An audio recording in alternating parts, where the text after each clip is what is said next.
Before getting started with today's episode, I'd like to thank the sponsors behind Web3 Deep Dive. Thank you to Freedom GPT. Freedom GPT is the app store for artificial intelligence that allows anyone to access any AI model. Finally, thanks to JTX Media for the video and audio production behind this podcast, based out of Austin, Texas. Hey everyone, welcome back to Web3 Deep Dive Podcast. I'm your host, Rachel Wolfson. I'm so excited for today's interview. Today, I'll be speaking with Sunny Liu. He is the CEO and founder of VeChain. Let's get right to today's interview. Hi, Sunny. How's it going? Good. Thank you, Rachel, to invite me over. I'm very glad to be here. Yeah, of course. Well, Sunny, I've known you for years, and this is our first in-person interview. Oh, yeah? The first time I'm actually meeting you in person, I think. Yeah, it is. But we kind of connect each other like virtually, right? In the different spaces. And you met my team in the UFCs, and that's a very fun event. Oh yeah, VeChain always has the best events. Just throwing that out there. Before we get started, Sunny, could you tell our listeners a little bit about yourself, your background, and what VeChain is? Oh, sure. Hi, everyone. I'm Sunny. I'm a founder and CEO of VeChain. And I start crypto journey 11, 12 years ago, starting from 2012 and 13. So I was called by many people like I'm an old dinosaur in the crypto world. You know, we talk about 1 year in crypto equals 7 years in the real world. So I guess I'm already 70, 80 years old right now. Okay. So before I created VeChain, I actually worked in Louis Vuitton as a chief information officer. So my job was kind of connecting the business and the technology to try to figure out what is a technical solution could address the business challenges or helping the business to grow. So when I was in Louis Vuitton, I kind of get into Bitcoin back then 2012 and 13. I was playing a World of Warcraft, and somebody offered me like some game items you can buy, and I didn't have dollars, but the guy said, "Oh, you can use a Bitcoin." I was like, well, "What a Bitcoin is?" So I started looking at Google about the Bitcoin and searching the Bitcoin talk and try to exchange with people's idea, like what it's about, and then falling in love into the Bitcoin since then. And in 2015. I decided, I should do something differently in the crypto space. And I feel like, the crypto space missing someone like me. I know about the technology. I also understand the business. So that's kind of doing the bridge job when I was as a CIO.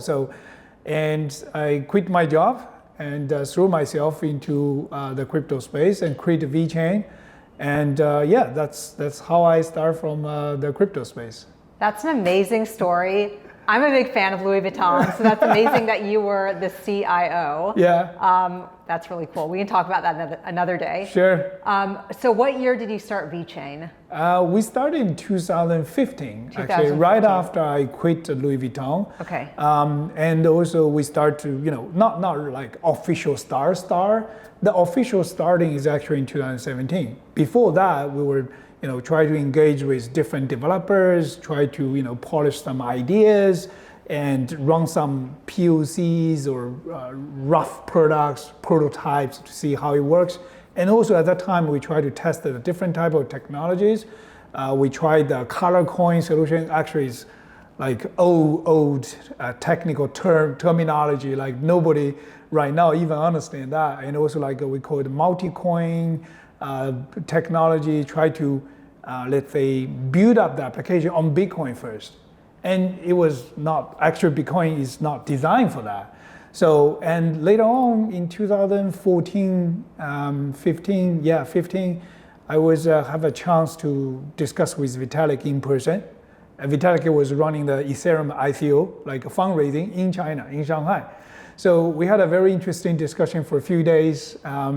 And I feel like, the EVM solution seems about right. Can build up, I call it, Bitcoin is kind of like Excel. It's a ledger, right? But it keeps the records only. And Ethereum or EVM is more like a small applications. you can have more complicated logic running on that. And that's how I feel like, okay, it's the right timing, we have the right technology, and let's learn from the Ethereum, but try to make it more improvement. And our idea was like, we wanted to make the technology serve the real world. And starting from the enterprise adoptions, and sure, at that time, Ethereum still have few defects, I would say. And we create our own with some enterprise-friendly features to make it more easier. Enterprise builders or enterprise users can build the application using the blockchain technology. So let's back up a little bit. Okay. The problem that you wanted to solve, and maybe you encountered at Louis Vuitton, I don't know. What was the problem you wanted to solve for enterprises, and how is VeChain enabling that? Actually, it's linked to Louis Vuitton cases. Okay, cool. So when I get started, about VeChain, right? I was, for sure, as a startup, you have nothing, you have no people, you have no money, and you have no even the branding or names. Like nobody knows what VeChain is, and I try to use my personal connection. And also the first idea of VeChain use case is coming from one of the projects I did in Louis Vuitton. Back to 2011, 12, I was a global project manager for a global project in Louis Vuitton. It's called Track and Trace. So we try to build up the database system to track the product from original source, like even the raw materials, to the manufacturer, to the regional warehouse, to the stores, eventually even try to track the after service of the customers as well. So that was a global project. We did that in Louis Vuitton, but it's like a traditional system. So the first idea for me was like, okay, what about we replace the database by the blockchain technology? And it could be some new features could lead to something really interesting. So that's actually the first prototype of VeChain. And I traveled to Paris and knocked a few doors, talking to those CEOs, also my ex-colleagues in Louis Vuitton, and they're kind of moving to some other brands inside of the group. And one of my friends, also my mentor, Philip Fortunato, he was global CEO of Givenchy. And he gave me 30 minutes.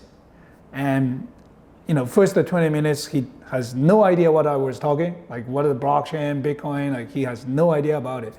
And in the last 10 minutes, I just tell him like, okay, Philip, you have been my good friend, also a good mentor. Just give me a chance. I'm not gonna ask you for money, but give me one line product and we can try something. And I show you how blockchain can bring the different features or use cases along in the supply chain management. That's the first product. I still remember the name. It's called Infinity. It's a very nice lady bag, limited production. I think only 1,500 pieces ever made it. And we bring that product on VeChain, start the supply chain management about that. And next thing I know, by end of 2019, we cover 100% of leather goods of Givenchy products globally, and also start to expand some other brands as well. So yeah, that's everything started. So when you say track and trace, do you mean you ensure that those products and goods are made in a facility and they go through this certain everything.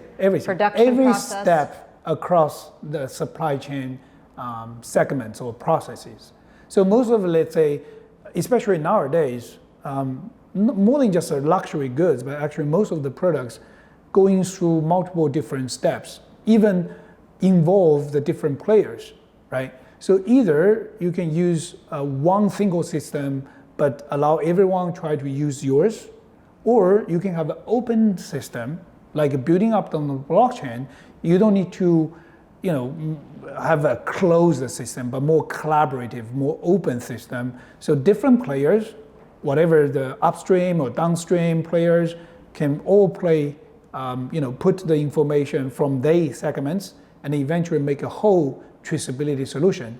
That was the original use case from VeChain. And then VeChain today, I'm assuming, I know it's evolved. So, is it still the same tracking and tracing and working with enterprises? Well, yes. Actually, eventually we kind of, from that single prototype solution, and start to iterating, are covering the multiple different sections. For example, the high profile case like food safety for Walmart. So basically it's the same. You provide the traceability solution, the data of any food for retail consumer can get from the Walmart store. And those information stored and verified on the blockchain guarantee the integrity of the data. So basically, I would say it's a similar, from technical point of view, I'm an engineer. So from technical point of view, it's about collecting the data from the different business sections and store and verify on the blockchain. And eventually it could lead to the different type of the value. So some of I'm not able to say the name due to some kind of stupid NDA, but some of the luxury brand, actually one of the biggest one, they're using for authenticity management to manage, to prove like this product is really coming from that store. Even when the customer tries to return it, you gotta make sure it's authentic, right? Some could, like I mentioned, leads to the food safety platform, like for Walmart China, or for H&M for recycled material tracing, showing to the customer, the piece of garment or hat is really using the recycled materials fitting the sustainability areas. Or, like a receipt project we did, it really prove the plastic is collecting from the ocean and reused or recycled in the new products.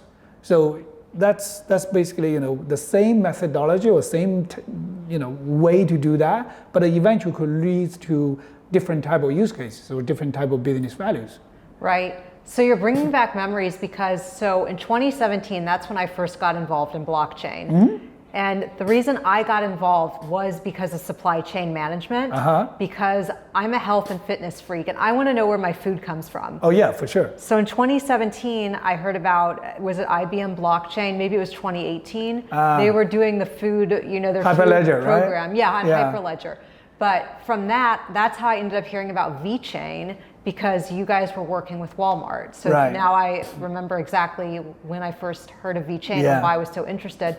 And I want to say that, being in this industry for so long, the best use case for blockchain is supply chain management, in my opinion. I would say it's the best as an entry or knocking the door, or for enterprise going to the blockchain space. Let's put it this way. For enterprise. I think, you just talk about the IBM case, actually, the Hyperledger kind of shutting down. Right. I think for two reasons. One is linked to, they use kind of consortium blockchain, not like public blockchain. Right. So I would say it's kind of weird design about the consortium blockchain, because it's not that open, but kind of like you have to rely on a certain group of people, entities, trust for that kind of data integrity, right? So I would say it's not going anywhere. Mm-hmm. Second, there is no token has been involved in that kind of use cases. Right. So eventually, I believe, I call that kind of application database type blockchain applications. So basically just replace database by the blockchain for some of sections. It generates quite cool features, immutable to change, publicity, transparency, sure, 100%. And also allows the collaborative involvement from multiple different players along the life cycle of the product. That's 100%. But I believe it only reveals maybe 10, 15% of the power or potential of the blockchain technology. I believe the token needs to be also in the design for the future applications. So that's my thought. No, that's great. And I want to ask you why, because I feel like IBM and Hyperledger, or IBM, they wanted to stay away from tokens, cryptocurrency of any sort. So let's talk about VeChain. Like, do you guys have a token? Yes, we do. We call VET, is a native token. And also we have a second type of token we call VSOL, is actually a gas token. Okay. To kind of separate a bit, because that was the first, we call it a little bit like dilemma in the tokenomics design for most of the layer one platforms. So basically, let's say the typical paradox is, if more user to use blockchain, that means more demands. And then the token price usually go high, right? But most of the layer one also link, kind of have the gas linked directly to the token as well. So basically you do a transaction or you execute a smart contract, you need to pay the same type of token as a cost, right? But you see the paradox is more people to use, more demands, higher price of the token, that means higher cost of the gas fees as well. Yeah. So eventually you kind of always going to this kind of cycle, and it kind of prevents lots of the enterprise, because the enterprise looking for a stable and a relatively low cost of doing the transactions. They also wanted to have a predictable transaction cost. Oh, yeah. Right? So otherwise, you cannot plan like, okay, this year I plan 100,000 for the cold gas fees. Next year, oh, boom, you got to pay $1 million or $2 million. Nobody wants that. Right. So we kind of separate. The VET token is a native token to secure the blockchain networks, and the VSOL is generating from the VET, but paying for the gas fees. I see. So that was one of the twin. I think we are the first one to design this twin token system, try to address this issue. Interesting. Yeah, I actually didn't know that, so good to know. I want to shift gears a little bit. Let's talk about sustainability, because I know you're a big believer in sustainability. You're a big supporter. VeChain is doing a lot around sustainability. So can you talk a little bit about that? Sure. Actually, it's one of the I call it. It's not pivot strategy to sustainability. It's an upgrade of sustainability. And actually, most of the use case we have done in the past is as acting as a pre-steps to go for sustainability. Like I mentioned, all of the supply chain system or application, it basically onboard the different type of business process or activities on the blockchain. They're generating the data, new type of data on the blockchain, right? So there must be some unique value of the data. And we believe sustainability is a low-hanging fruits to monetize and valueize those type of specific data. Because Web3 is about the people.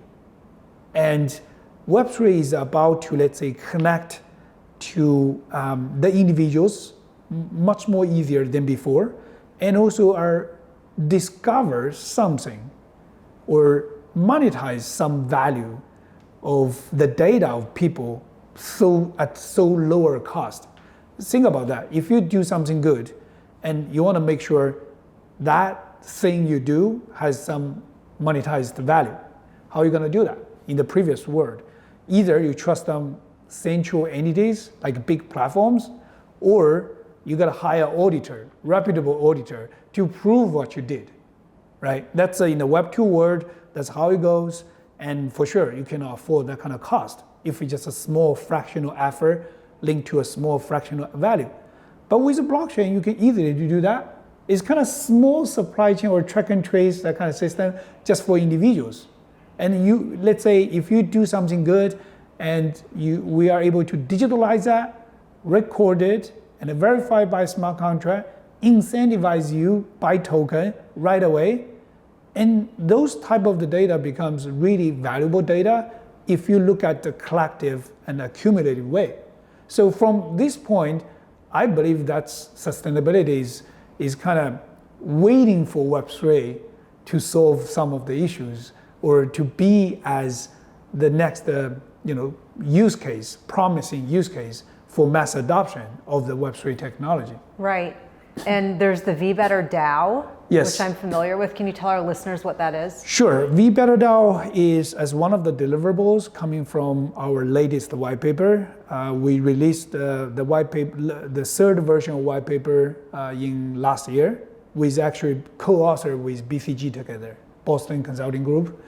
And we call it a Web3 for Better. So basically we make a narrative like how we're going to use the Web3 technology to solve or address the issues of sustainability areas. And VeBetter DAO is the deliverables from this white paper, and we launched it in February, and going to be right now still in the testnet, and June 28, we're going to be migrating to the mainnet. Wow. And so far, I'm pretty happy about the results, even in the testnet. It shows exactly what we want to do. So VeBetter DAO, you can consider as a marketplace. And the marketplace incentivize or motivate different type of, we call X2N applications, so all of the decentralized applications, to create a scenario for every user, normal people, to do good, make a better choice from your daily life, and eventually realize the collective value. Like, given an example, you take a coffee every day, let's say, or a few times a week, right? But especially when you travel, when you walk around to the coffee shops or Starbucks, you take a paper cup, right? But actually, if you think from, like, if you have a God's eye, God's view to see the entire world, 16 billion paper cups have been made and consumed every year by the world. It kind of coming from 6.5 million trees have to be cutting down to make those cups. So if I set up a personal target to you, you reduce 50% of your coffee consumption. Don't use paper cups, but use the recycled mugs. And you get reward about it.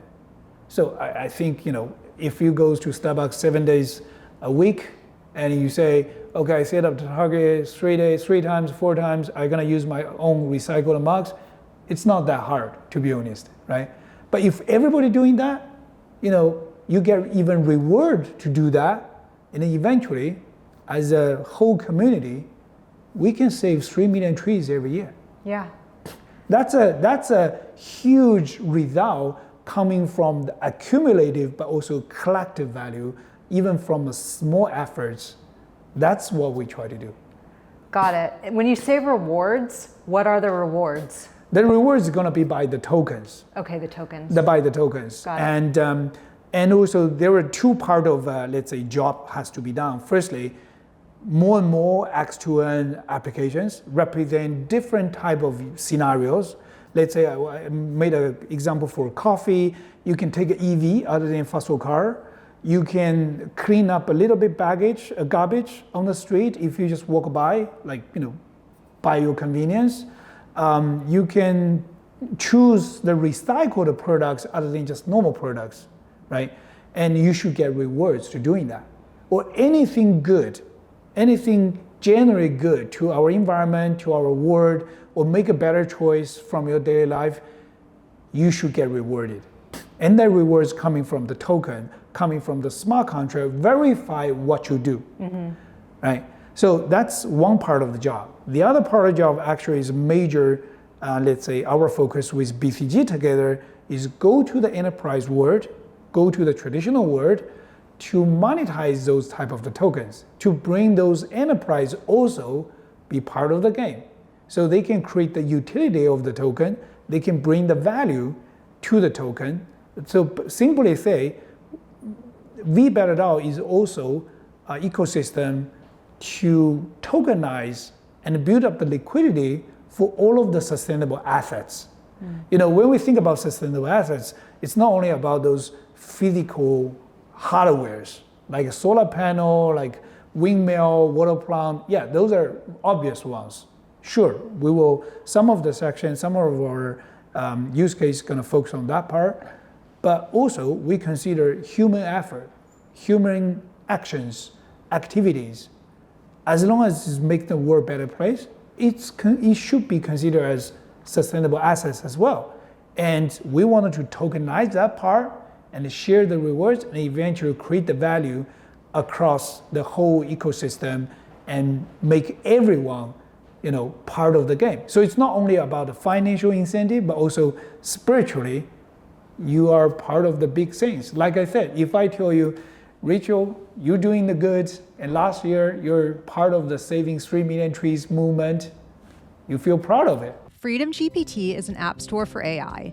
Freedom GPT is most commonly known for its censor-free AI model called Liberty that answers literally any prompt you ask with an unbiased response.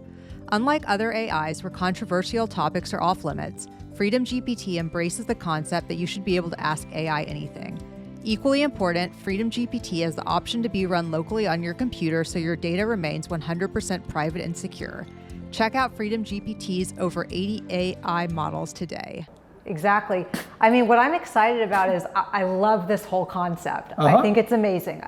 And how can we get Starbucks and other big companies on board to use this technology? Because that would be amazing. I go to Starbucks, I earn rewards using the VeChain app that works with the VeBetter DAO.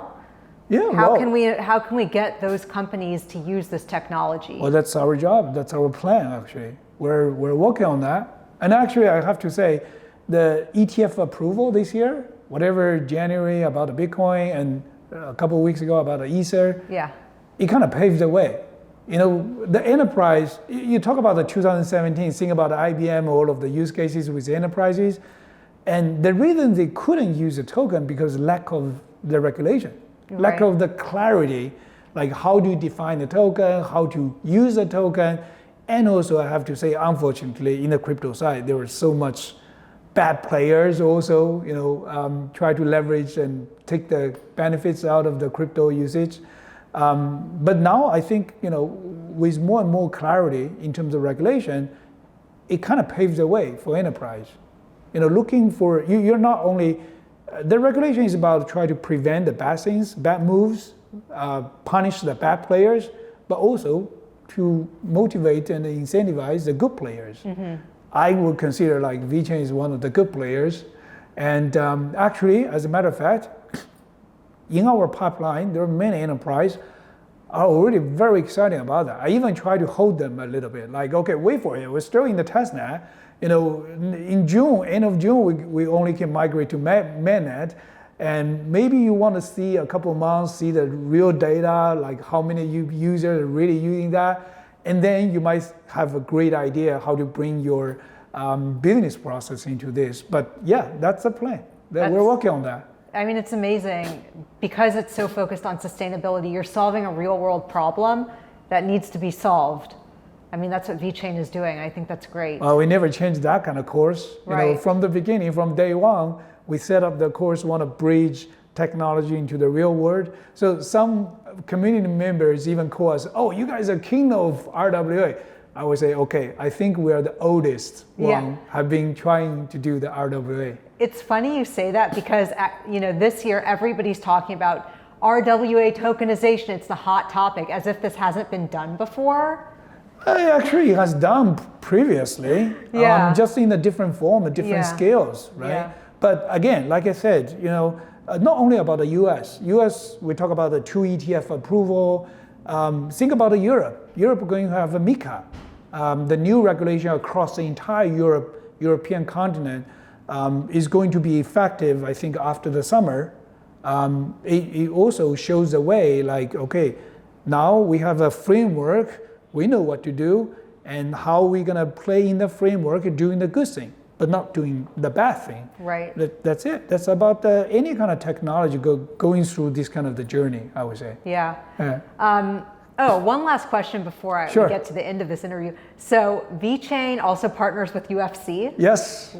Can you explain that, or is that just something fun? Yeah, well, firstly, I really respect what Dana White has been doing for the UFC. You kind of bring that, game or the fight to be a fastest growing sports across the whole world. So when the first meeting happened a few years ago, firstly, Dana is also a big fan of sustainability. You saw the recent Instagram he sent out. He's shouting for full ocean, that kind of project, collecting the plastic from the ocean, that type of thing. So firstly, he's a big fan of that. Secondly, I would say the UFC has a very overlapping profile with the crypto fans. If you look at the profile of the users, basically we're the same type of the people. So I would say that's the best, not only in terms of visibility for our branding, for our stories, but also the best engagement tool. We can leverage with our community members. But sometimes I have to sacrifice myself a little bit. I always put the VeChain internal team as a lower priority in terms of tickets. I put the VeChain family, the community members, the top one, and then business partners, and then maybe internal stuff. Yeah. So for sure, everybody loves that, right? Yeah. Even UFC 303 is with McGregor. It's a huge fight. Everybody wants to go. Right. And I say, okay, hold the horse, guys, and make sure we have a giveaway to the VeChain community members. You know, try to show the appreciation, how they support us, how we engage us. Yeah. And also, we even won the reward from the UFC. Say, VeChain's partnership is the best community engagement, in the last year. Yeah. So we're gonna keep doing that, and I believe that's best place. Like, it's why also fitting the crypto scenario. You know, we talk about some ideas, we're hearing the feedback from the community, and more importantly, we have fun together. Right. It's more productive. Yeah, I mean, it's very fun. Yeah. Cool. Sunny, any final thoughts before we end the interview that we didn't cover? Anything you want to share with our listeners? Yeah, I think this year is very historical moment for the entire crypto space. But I don't know if you know, the first ETF application actually started in 2013. And 8 years later, in 2021, the first future Bitcoin ETF got approval. And 3 years later, like this year, the spot ETF got approved, right? So I think it really kind of opened up the new door. And there will be more real value comes up, and more, let's say, players are different. Mm-hmm. And there will be more real value, real world adoption about this technology going to totally different new level.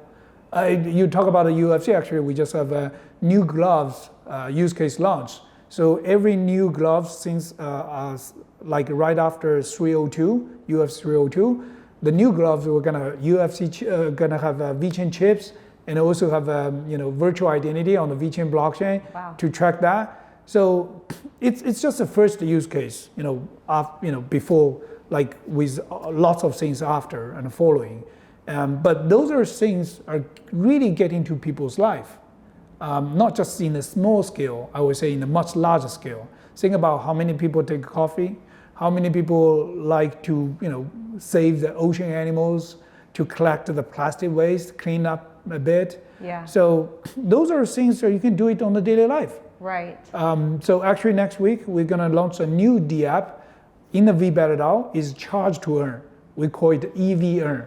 Okay. So if you have an EV, you charge your car, and you should take a rewards. That's amazing, yeah. Yeah, so those are small things I can picture about hundreds of different, X to earn application or scenarios could really motivate people to do good, make a better place, and then you get rewards, and you will be rich. Not only financially, but also spiritually. I think more importantly, spiritually, yeah. You will be rich. Yeah, I love that. Sunny, if our listeners want to get involved with VeBetter DAO or VeChain or anything like that, how can they do that? Well, spread the words. Yeah. And firstly, start to test a bit, to see if you really like those applications, and then spread the words, calling more people to join us together. Yeah, wonderful. Yeah. Hopefully we'll see more of everyone at the UFC fights. Of course.